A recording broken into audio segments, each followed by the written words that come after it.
Graça e paz, meus amados irmãos, bom dia, boa tarde, boa noite. Passei um tempo meio sumido, fazendo a correria, mas nesse fim de ano eu vou estar dando uma intensificada e trazendo aqui mais conteúdo para honra e glória do nome do Senhor Jesus, para compartilhar com os meus amados irmãos. O texto de hoje, a reflexão de hoje, eu pretendo ser bem breve, mas por ser breve não significa que é menos importante.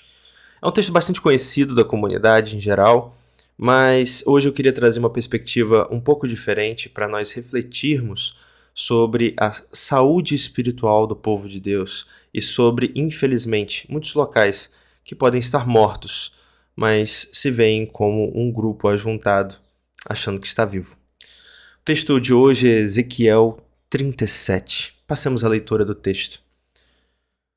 A visão de um vale de ossos secos. Veio a mim a mão do Senhor, ele me levou pelo Espírito do Senhor e me deixou no meio de um vale que estava cheio de ossos. Ele me fez andar ao redor deles, perdão, e eu pude ver que eram muito numerosos na superfície do vale e estavam sequíssimos.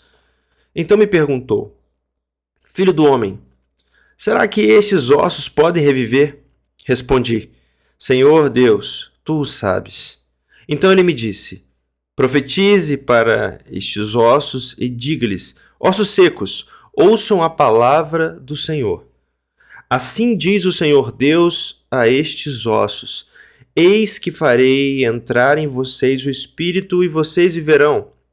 Porei tendões sobre vocês, farei crescer carne sobre vocês e os cobrirei de pele. Porei em vocês o espírito e vocês viverão. Então vocês saberão que eu sou o Senhor. Então profetizei como me havia sido ordenado. Enquanto eu profetizava, houve um ruído, um barulho de ossos que batiam contra ossos e se ajuntavam, cada osso ao seu osso. Olhei, e eis que apareceram tendões sobre os ossos, cresceram as carnes e eles se cobriram de pele, mas não havia neles o espírito. Então ele me disse: Profetize ao Espírito, profetize, filho do homem, e diga ao Espírito: Assim diz o Senhor Deus: Venha dos quatro ventos, ó Espírito, e sopre sobre esses mortos para que vivam. Profetizei como ele me havia ordenado. O Espírito entrou neles, eles viveram e se puseram de pé. Formavam um exército, um enorme exército. Irmãos, essa é a leitura da palavra em Ezequiel 37. Essa palavra tem várias linhas que nós poderíamos aqui aprofundar, nós poderíamos aqui estar pregando, colocando uma exposição bíblica. Mas o texto específico, na perspectiva que eu queria trazer para nós recortarmos e trazermos a nossa realidade de hoje, é um trecho muito singelo. Ezequiel 37, ele está se dirigindo a um povo que, em razão da sua idolatria, em razão do seu afastamento, do seu esfriamento espiritual, havia se afastado do Senhor. O Senhor havia libertado esse povo, sustentado ele durante o deserto, dado uma terra prometida, sustentado nas batalhas, mas ainda assim a idolatria permeava o povo do Senhor. O Senhor, vendo isso, infelizmente, após mandar vários profetas para falar para o povo se arrepender, para o povo se quebrantar, para o povo se endireitar na presença de Deus, em tudo o povo permanecia idólatra. Irmãos, idolatria não é somente adorar a um Deus.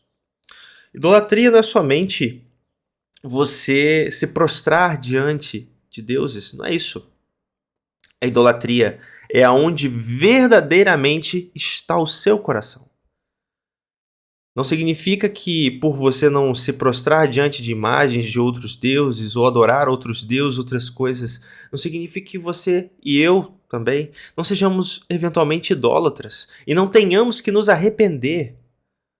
Muitas vezes o Senhor nos diz: atente para o seu modo de vida, atente para o que você faz, atente para o que você prioriza.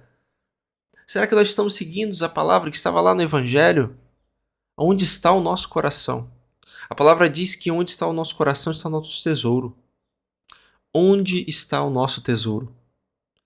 esperando, trabalhando perante a presença do Senhor, glorificando o nome do Senhor em todas as coisas, no nosso trabalho, no nosso agir, no nosso pensar, no nosso ir e vir, ou nosso coração está em cada vez mais amar aquilo que nós nos colocamos enquanto adoradores de ídolos? Muitas vezes uma promessa, quando nós nos distanciamos do Senhor, nós passamos a olhar demais para aquilo, se torna nosso ídolo. Quantas mães que não podiam ter filhos transformam seus filhos nos próprios ídolos?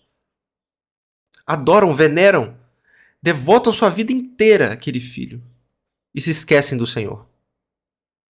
Quantos que sonham em ter uma casa própria e transformam, quando essa conquista vem, aquela casa em seu ídolo?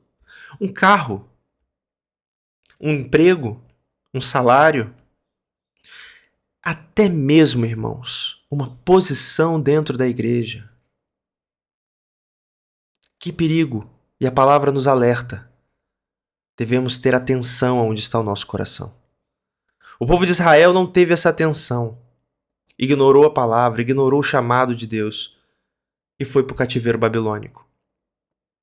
Durante a agonia do cativeiro, durante o estado lamentável do povo, entregue a uma nação perversa, uma nação corrupta, cruel, o povo se questionava: quando que o Senhor fará alguma coisa? O Senhor nos abandonou? O que está acontecendo?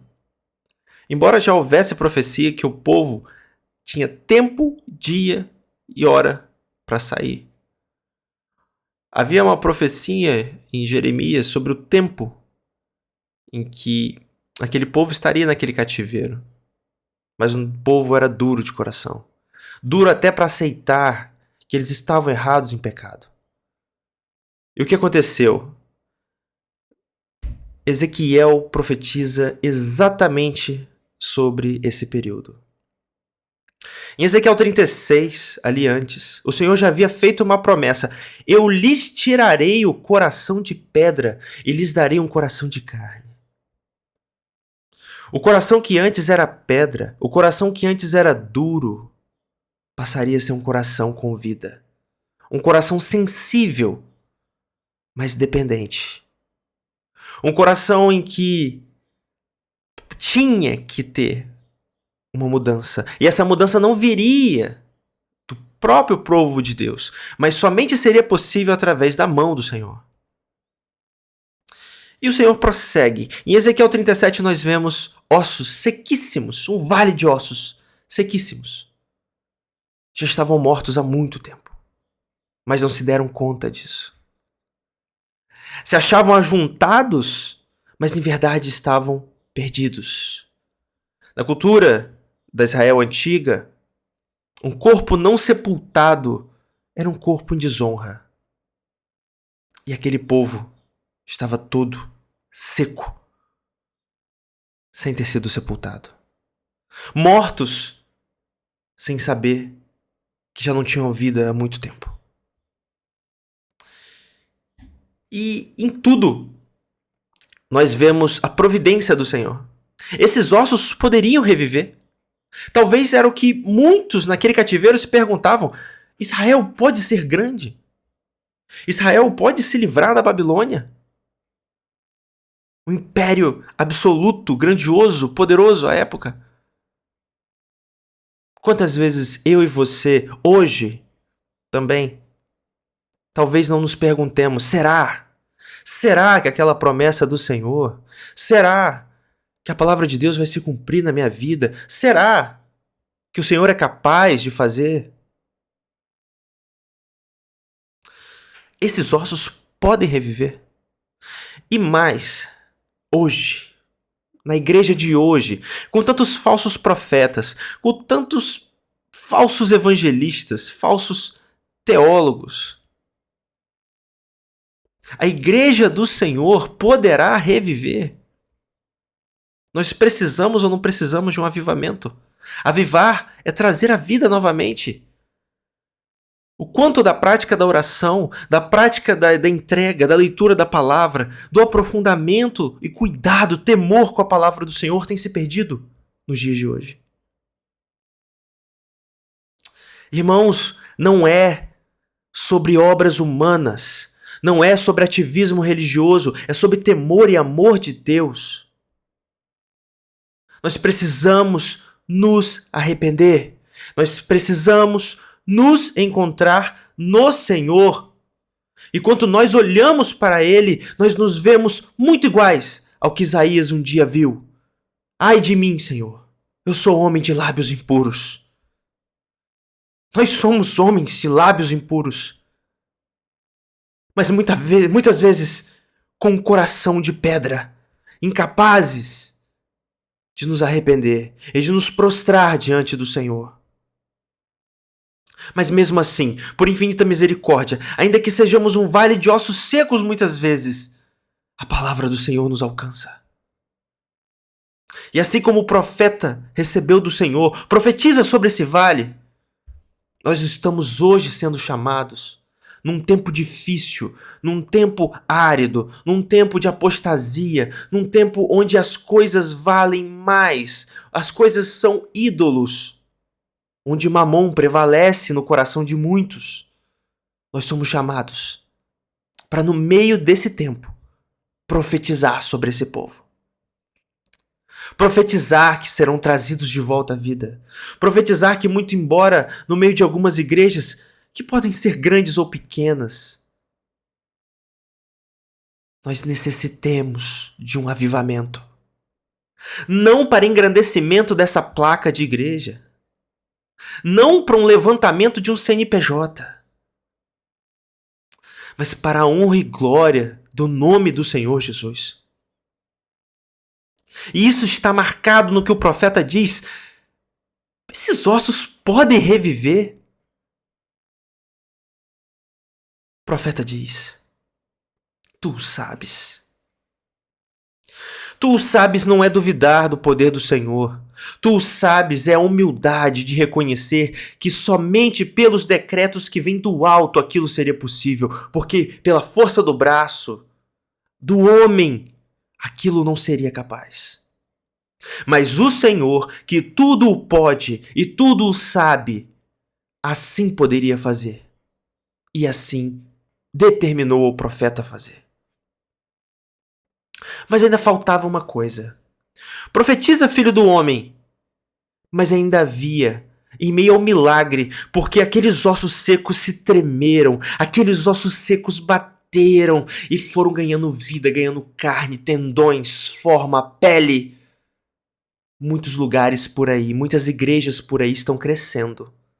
Muitas pessoas que estão mortas e não sabem que estão mortas estão ajuntadas num grupamento que chamam de igreja, mas elas vão fazer o quê? Elas vão cultuar a Deus ou exibir cargos? Elas vão cultuar a Deus ou esperar receber palavra do homem? Elas vão cultuar a Deus ou esperar tão somente serem acariciadas, afagadas por uma palavra positiva? Instruídas a fazer um ritual qualquer? Enquanto o que Deus nos espera é um coração contrito, como o daquele publicano. E quantos de nós estamos como aqueles que ostentavam vestes de santidade? Ah, Senhor, que bom que eu não sou como aquele miserável, aquele pecador. Será, irmãos? Será que somos tão cheios assim, que não somos capazes de nos esvaziar de nós mesmos para adorar o nosso Deus em verdade e em sinceridade e assumirmos que somos dependentes do Senhor?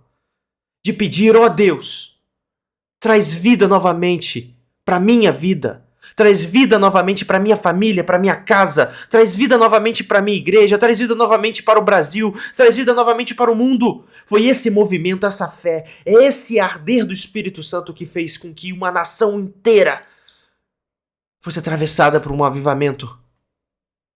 Ao tempo de Jonathan Edwards, ao tempo de John Wesley.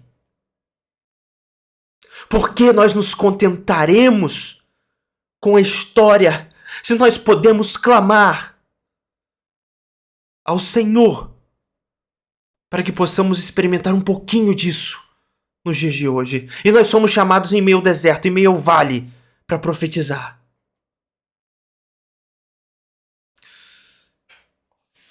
E mesmo os refeitos, aqueles corpos, como diz a palavra, faltava um espírito. Enquanto não houvesse o espírito, não haveria vida.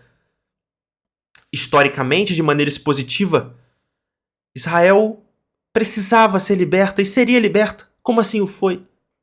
Israel precisaria ser reconstruída, refeita, assim como realmente o foi. Assim como a profecia de Daniel se cumpriu, assim como a profecia de Ezequiel se cumpriu, quando Ciro, então, permitiu toda a recomposição do povo. Mas não era sobre Ciro. Não era somente sobre o povo físico de Israel. Era sobre a promessa do Senhor, a profecia espiritual do Senhor. Faltava aquele corpo ter o espírito para ter vida. Muitos lugares, muitas igrejas, muitas pessoas precisam ter o espírito para voltar a viver. Muitos lugares têm estrutura, têm corpo, têm aparato tecnológico, têm mídia, têm dinheiro. Muitas vidas, famílias estão também assim de igual forma, mas estão mortas.